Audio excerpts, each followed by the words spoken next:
This is the Sports Hit List. By the fans, for the fans. Fun questions here. Mount Rushmore, your top 4 wrestlers all time. Adam. No, If you had to pick. it's tough because mine are going to be personal, not ones that, were the most successful, made the most money. But that's okay. So your personal Mount Rushmore, you say top 4 wrestlers all time. Sure, my favorite wrestler of all time is a guy named Chris Candido. He trained me, actually, the first time I ever got in a ring for one day. He was in WWF, WCW, ECW. He was kind of what you call a journeyman. Loved him. I loved Mr. Perfect when I was a kid, Kurt Hennig, who I actually, as a homage, Kurt Hawkins is from Kurt Hennig. That's where I picked that name when I was in WWE. And then I'll go with Shawn Michaels. I think he's the greatest in-ring performer of all time. And then I think the second greatest to me is Eddie Guerrero, so I'll put him on there too. What would you say is your favorite in-ring person, I guess, to work with, or you would say your opponent?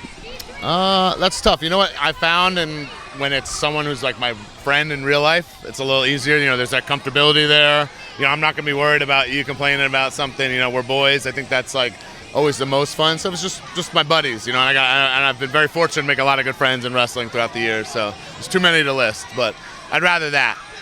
And last question, since I guess Cena's going on his final tour and so forth, there's always that conversation about the greatest of all time. And people talk about, you could throw out Hulk Hogan, John Cena, all these guys. You could throw out yourself there even too, as far as like, who is the greatest of all time? You know what? I think John Cena's got a strong case, and that's, obviously all his accolades are beside themselves, but it was just the longevity. If you look back, how long was Hogan on top? How long was Stone Cold on top? How long was The Rock on top? John blows all those guys' numbers out of the water. So that alone, and that's the hardest part, right? Staying there. You can get to that point, but you got to stay there, and John has stayed there. Well, appreciate you. I got one last bonus question about the passion for wrestling. When did you develop that?